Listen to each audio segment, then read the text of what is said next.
fosse o Senhor, e o que seria da igreja se não fosse o amor daqueles a quem Deus um dia consagrou?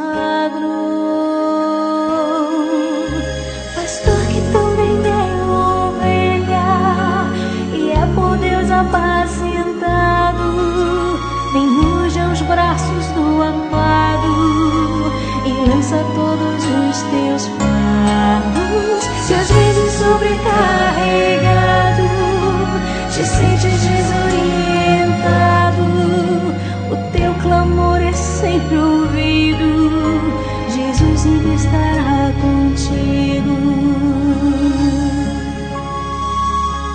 Ser um pastor é bem assim, se sente só na multidão e às vezes pede o coração, um ombro amigo, um irmão, mas é nos braços do Senhor que tu encontras teu valor.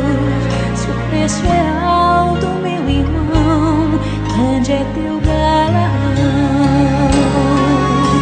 Pastor que também é ovelha e é por Deus apacentado, vem hoje aos braços do amado e lança todos os teus fardos. E se às vezes sobrecarregado te sentes desorientado, o teu clamor é sempre ouvido, Jesus sempre estará